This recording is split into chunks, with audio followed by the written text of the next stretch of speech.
ভারতের হামলায় জবাব দেওয়ার অনুমোদন পেল পাকিস্তান সেনাবাহিনী। সীমান্তে টানটান উত্তেজনা, শান্ত থাকার আহ্বান বিশ্ব নেতাদের। পরিস্থিতি নিবিড় পর্যবেক্ষণ করছে ঢাকা। সর্বাত্মক যুদ্ধ জড়াবে না দুদেশ, ধারণা বিশ্লেষকদের। বাংলাদেশকে সতর্ক থাকার পরামর্শ।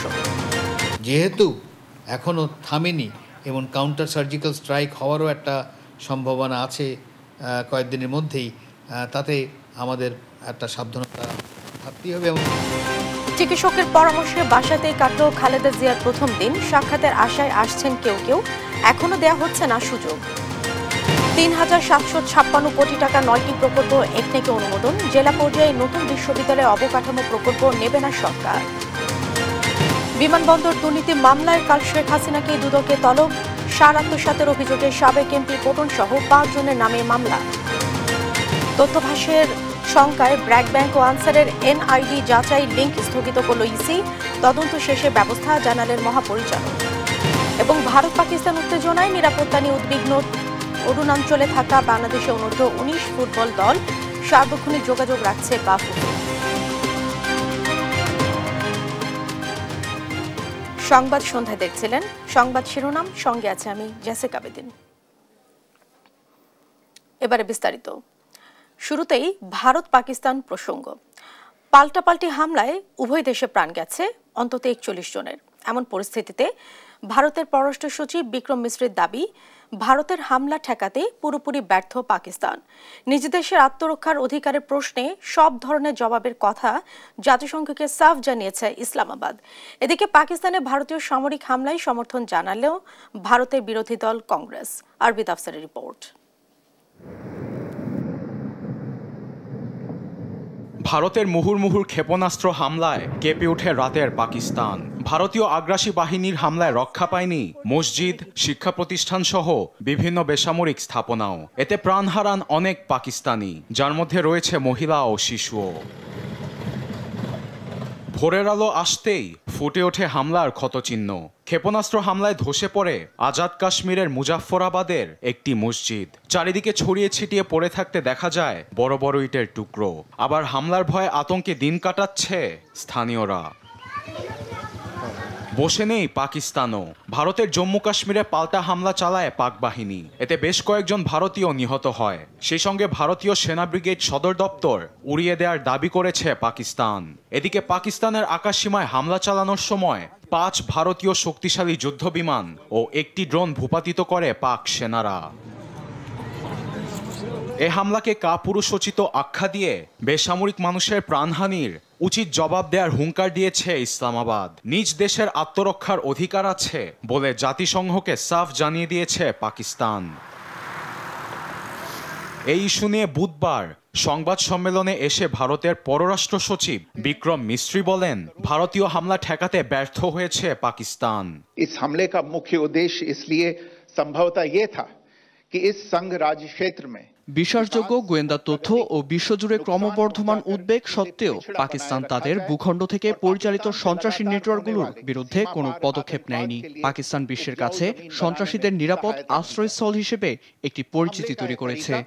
জম্মু ও কাশ্মীর ও শেষ রাষ্ট্র দোনো মে পাকিস্তানে অপারেশন সিঁদুর অভিযানটি স্থানীয় সময় রাত 1টা 5 থেকে 1টা 30 পর্যন্ত মোট 25 মিনিট দীর্ঘ হয় বলে সংবাদ সম্মেলনে জানান ভারতীয় সেনাবাহিনীর কর্নেল সোফিয়া কুরেশি।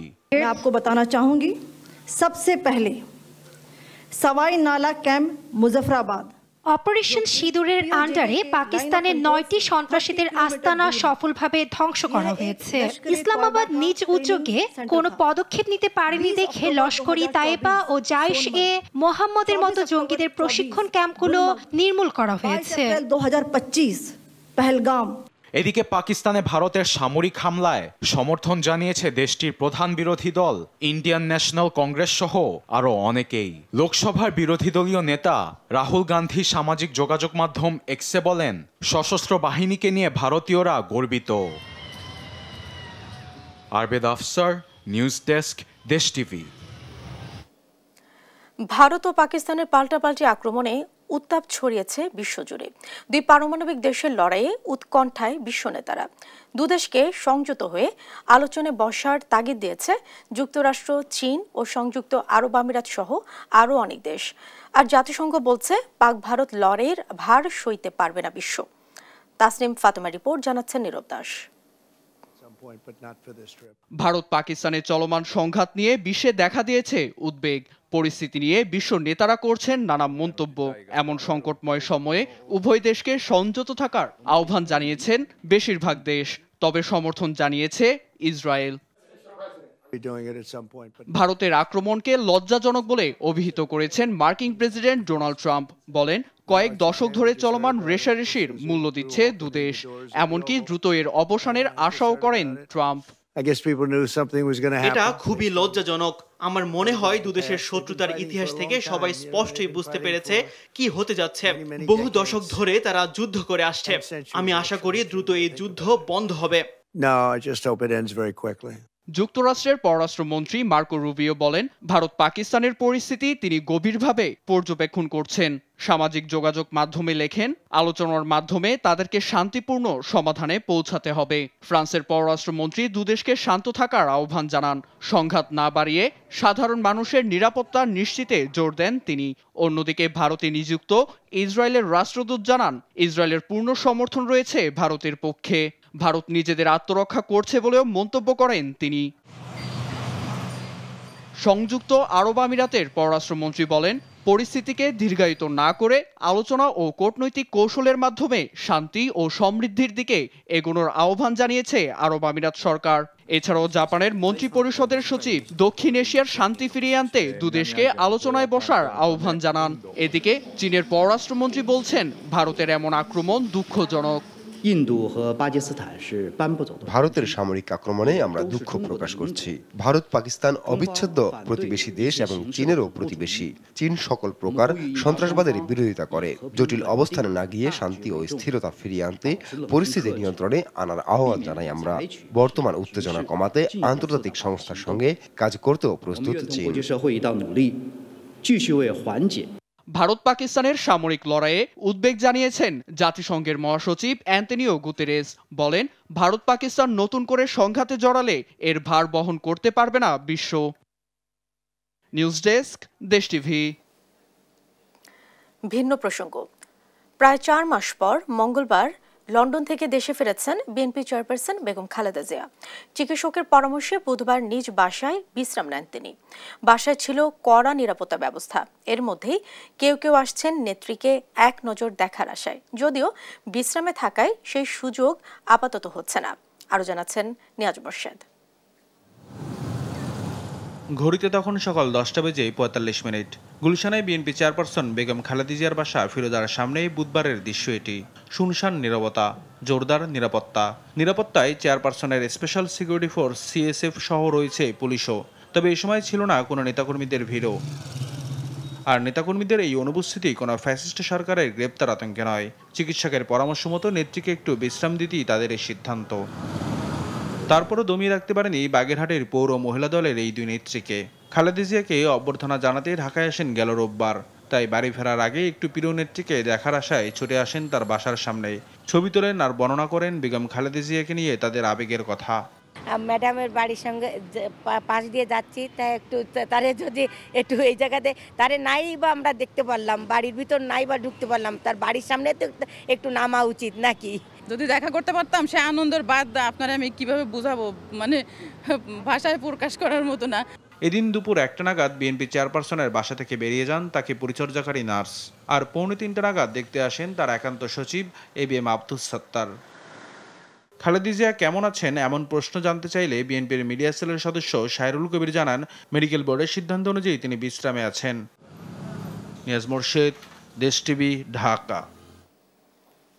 ৩,৭৫৬ কোটি ২০ লাখ টাকা ব্যয়ে 9টি নতুন প্রকল্প অনুমোদন দিয়েছে জাতীয় অর্থনৈতিক পরিষদের নির্বাহী কমিটি একনেক। বুধবার সভা শেষে এ তথ্য জানান পরিকল্পনা উপদেষ্টা ডক্টর ওয়াহিদ উদ্দিন মাহমুদ। বলেন, বিভিন্ন জেলায় স্থাপিত সরকারি বিশ্ববিদ্যালয়ের অবকাঠামো উন্নয়ন বা সম্প্রসারণে আপাতত নতুন কোনো প্রকল্প হাতে নেওয়া হবে না। আরও জানাচ্ছেন মোহাম্মদ আলাউদ্দিন। 3টি নতুন প্রকল্প এবং আগে অনুমোদিত 6টি প্রকল্পের ব্যয় বৃদ্ধির সংশোধিত প্রস্তাব অনুমোদন দিয়েছে জাতীয় অর্থনৈতিক পরিষদের নির্বাহী কমিটি একনেক। বুধবার পরিকল্পনা কমিশন চত্বরে এনইসি সম্মেলন কক্ষে প্রধান উপদেষ্টা ডক্টর মোহাম্মদ ইউনূসের সভাপতিত্বে অনুষ্ঠিত একনেক সভায় এ অনুমোদন দেয়া হয়। সভা শেষে পরিকল্পনা উপদেষ্টা ওয়াহিদ উদ্দিন মাহমুদ বলেন, 9টি প্রকল্পের ব্যয় ধরা হয়েছে ৩,৭৫৬ কোটি ২০ লাখ টাকা। এর মধ্যে সরকারি অর্থায়ন হবে ২,৭৯৮ কোটি ১৯ লাখ টাকা। এটা একটা কারিগরি সহায়তা ইউনিসেফের, এটা মহিলা ও শিশু বিষয়ক মন্ত্রণালয়ের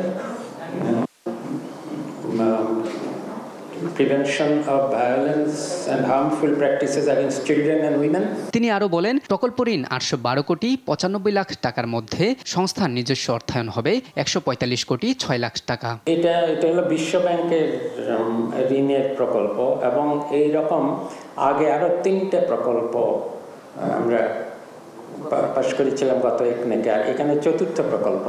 এ সময় জেলায় জেলায় স্থাপন হওয়া সরকারি বিশ্ববিদ্যালয়গুলোর অবকাঠামো উন্নয়ন বা সম্প্রসারণে আপাতত নতুন কোনো প্রকল্প হাতে নেওয়া হবে না বলেও জানান তিনি। মোহাম্মদ আলাউদ্দিন, দেশ টিভি, ঢাকা। দেখছেন সংবাদ সন্ধ্যা।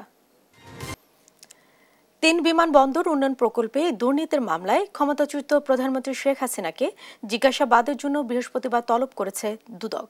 এদিকে প্রায় 1084 কোটি টাকা সরকারি সার আত্মসাতের অভিযোগে নরসিংদী 2 আসনের সাবেক এমপি কামরুল আশরাফ পটন সহ 5 জনের বিরুদ্ধে মামলা করেছে সংস্থাটি। এছাড়া বিভিন্ন অনিয়মের খোঁজে দেশের 35টি বিআরটিএ অফিস একযোগে অভিযান চালায় দুদক। ফজলে আদিত্যের রিপোর্ট। ক্ষমতাচ্যুত সাবেক প্রধানমন্ত্রী শেখ হাসিনার বিরুদ্ধে গেল জানুয়ারিতে 3টি আন্তর্জাতিক বিমানবন্দরের 4টি উন্নয়ন প্রকল্পে প্রায় 900 কোটি টাকা আত্মসাতের অভিযোগে মামলা করে দুদক। ক্ষমতায় থাকাকালে 15 বছরে বিমানবন্দরে উন্নয়নের নামে হাজার হাজার কোটি টাকা লুটপাটের অভিযোগে শেখ হাসিনাকে 8ই মে জিজ্ঞাসাবাদের জন্য তলব করেছে দুদক। উপস্থিত না হলে সুযোগ হারাবেন আত্মপক্ষ সমর্থনের। দেশের বিভিন্ন বিমানবন্দরের উন্নয়ন কাজের নামে হাজার হাজার কোটি টাকা লুটপাট এবং আত্মসাতের অভিযোগে সাবেক প্রধানমন্ত্রী জনাব শেখ হাসিনা ব্যক্তিগত শুনানির জন্য আগামীকাল তলব করা হয়েছে। এদিন প্রায় 1084 কোটি টাকা সরকারি সার আত্মসাতের অভিযোগে নরসিংদী 2 আসনের সাবেক এমপি কামরুল আশরাফ পটন সহ 5 জনের বিরুদ্ধে মামলা করেছে সংস্থাটি। বাংলাদেশ সরকারকে বাফার গুদামে সরবরাহ না করে অন্যত্র বিক্রি করে অসৎ উদ্দেশ্যে একে অপরের যোগসাজশে পুরো টাকাটা পটন ট্রেডার্স আত্মসাৎ করেছে। এই অভিযোগে আজকে দুদক একটি মামলা দায়ের করেছে। এদিকে বিভিন্ন অনিয়মের অভিযোগে সারা দেশে 35টি বিআরটি অফিসে একযোগে অভিযান চালায় দুর্নীতি দমন কমিশন। ফজলে আদিত্য, দেশ টিভি, ঢাকা। ভারত পাকিস্তান পরিস্থিতি নিবিড় পর্যবেক্ষণ করছে বাংলাদেশ। এক বিজ্ঞপ্তিতে এ তথ্য জানিয়েছে পররাষ্ট্র মন্ত্রণালয়। এদিকে জঙ্গি দমনে হামলার দাবি সর্বাত্মক যুদ্ধ থেকে ভারতের সরে আসার কৌশল হিসেবে দেখছেন আন্তর্জাতিক সম্পর্ক বিশ্লেষকরা। তবে পাকিস্তান পাল্টা জবাব অব্যাহত রাখলে পরিস্থিতি ভয়াবহ রূপ নেবে বলেই মনে করছেন তারা। জানান, এমন যুদ্ধ সংঘাত ক্ষতিগ্রস্ত করবে বাংলাদেশকেও। অন্যদিকে যুদ্ধ পরিস্থিতির কারণে বিকল্প পথে ফ্লাইট পরিচালনা করছে বিমান। M A আজিমের report. জম্মু কাশ্মীরের পেহেলগামে হামলার ঘটনায় সৃষ্ট উত্তেজনা রূপ নিল সংঘাতে। এরই জেরে নিজ দেশে ভারতের ক্ষেপণাস্ত্র হামলার জবাবে পাল্টা হামলা করে পাকিস্তান। বিষয়টিকে দুদেশের যুদ্ধ হিসেবে দেখছে অনেকে। ভারত পাকিস্তান পরিস্থিতি নিবিড়ভাবে পর্যবেক্ষণ করছে বাংলাদেশ। পররাষ্ট্র মন্ত্রণালয়ের এক বিজ্ঞপ্তিতে উভয় পক্ষকে শান্ত ও সংযত থাকার আহ্বান জানিয়েছে ঢাকা। বাংলাদেশ সরকার ভারত ও পাকিস্তানের পরিবর্তনশীল পরিস্থিতি নিবিড়ভাবে পর্যবেক্ষণ করছে। বাংলাদেশ পরিস্থিতি নিয়ে গভীর উদ্বেগ প্রকাশ করে এবং উভয় দেশকে শান্ত থাকার, সংযত থাকার এবং পরিস্থিতি আরও খারাপ করতে পারে এমন কোনো পদক্ষেপ নেওয়া থেকে বিরত রাখার আহ্বান জানাচ্ছে। বাংলাদেশের এমন আহ্বানকে ইতিবাচক হিসেবে দেখছে আন্তর্জাতিক বিশ্লেষক ডক্টর ইমতিয়াজ আহমেদ। আপাতত আমরা এটাই হয়তো বলতে পারি এবং সরকার তো সেটাই বলবে যে দুই দেশকে বলবে তারা যেন একটা শান্তির পথ বেছে নেয়, যুদ্ধে যেন কন্টিনিউ না করে। এর চেয়ে আমার মনে হয় না বেশি কিছু করার আছে আপাতত। তার মতে ভারত জঙ্গি দমনের উদ্দেশ্যে পাকিস্তানে হামলা চালানোর দাবি করছে, যা দেশটির সর্বাত্মক যুদ্ধে না জড়ানোরই ইঙ্গিত দিচ্ছে। ভারত তাই দাবি করছে যে কোনো মিলিটারি টার্গেট তারা করেনি, তারা বরং টেররিস্টদের টার্গেট করেছে। তো এর মধ্যে একটা ভিন্নতা আনতে চাচ্ছি, যার জন্য যুদ্ধ যেভাবে আমরা বলি যে পুরো দুটো দেশ যুদ্ধের মধ্যে চলে গেছে, সেটা আপাতত এখনো না। ভারত পাকিস্তান পরিস্থিতির প্রভাব বাংলাদেশেও পড়তে পারে বলে আশঙ্কা করছেন তিনি, যা যুদ্ধে রূপ নিলে ক্ষয়ক্ষতিও বাড়তে পারে বলে সতর্ক করেন এ বিশ্লেষক। বড় আকারে অর্থনৈতিক ক্ষতিগ্রস্ত হতেই পারে, কারণ আমাদের সাথে বাণিজ্যের একটা সম্পর্ক আছে এই উপমহাদেশের বিভিন্ন দেশের সাথে, এবং যদি সেখানে সাপ্লাই লাইন যদি বিঘ্নিত হয়, স্বাভাবিকভাবে দাম টাম বেড়ে যাবে। এদিকে ভারত পাকিস্তান যুদ্ধ পরিস্থিতির প্রেক্ষিতে ক্ষয়ক্ষতি এড়াতে বিকল্প পথে ফ্লাইট পরিচালনা করছে বিমান বাংলাদেশ এয়ারলাইন্স। এম এ আজিম, দেশ টিভি, ঢাকা। দেখছেন সংবাদ সন্ধ্যা। প্রয়োজনীয় মৌলিক সংস্কারের আগে কোনোভাবেই জাতীয় নির্বাচন চায় না ইসলামী আন্দোলন বাংলাদেশ। শুধু দ্বিকক্ষ বিশিষ্ট পার্লামেন্ট নয়, উভয় কক্ষে সংখ্যানুপাতিক পদ্ধতির নির্বাচন দাবি করেছে দলটি। বুধবার বিকেলে জাতীয় সংসদ ভবনের এলডি হলে ঐক্যমত্য কমিশনের সঙ্গে সংলাপ শেষে এসব কথা বলেন ইসলামী আন্দোলনের সিনিয়র যুগ্ম মহাসচিব গাজী আতাউর রহমান। বেশিরভাগ সংস্কার প্রস্তাবে একমত জানিয়ে তিনি বলেন, সংবিধানে বহুত্ববাদের পরিবর্তে আল্লাহর উপর পূর্ণ আস্থার বিধান রাখতে হবে। জাতীয় নির্বাচনের আগে স্থানীয় সরকার নির্বাচনেরও তাগিদও দেন তিনি।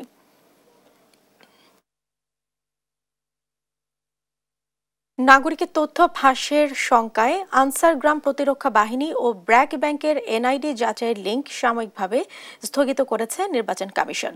বুধবার সকালে আগারগাঁওয়ে নির্বাচন কমিশন ভবনে এ তথ্য জানান জাতীয় পরিচয় নিবন্ধন অনুবিভাগের মহাপরিচালক ASM হুমায়ুন কবির। বলেন, দেশের মানুষের তথ্য ইসির কাছে আমানত। ইতোমধ্যে 2টি কমিটি তদন্ত করছে, এতে যাদের সংশ্লিষ্টতা মিলবে তাদের শাস্তির আওতায় আনা হবে। এর আগে নাগরিকের তথ্য ফাঁসের কারণে 5 প্রতিষ্ঠানের ডেটা সরবরাহ এখনো বন্ধ আছে। আমাদের কাছে তথ্য আসে এরকম যে মনিটরিং এ ধরা পড়ে যে 2টি প্রতিষ্ঠান থেকে আমাদের ডেটা লিকের প্রমাণ পাওয়া যাচ্ছে। তখন আমরা একটু কনসার্ন হয়ে আমাদের যারা এটার সাথে সম্পৃক্ত ছিলেন তারা একটু ভালোভাবে জিনিসটা চেক করে, এবং যেই লিঙ্ক থেকে এই ডেটাটা তারা লিক হচ্ছিল বলে জানতে পারেন, ওই লিঙ্কে ক্লিক করলে এই 2টা প্রতিষ্ঠান, একটা হচ্ছে আনসার ভিডিপির, ওখানে আমরা যে কানেকশনটা দিয়েছি, আর একটা হচ্ছে ব্র্যাক ব্যাংক, সেখান থেকে এই ডাটা লিকের ঘটনা ঘটছে। দেখছেন সংবাদ সন্ধ্যা।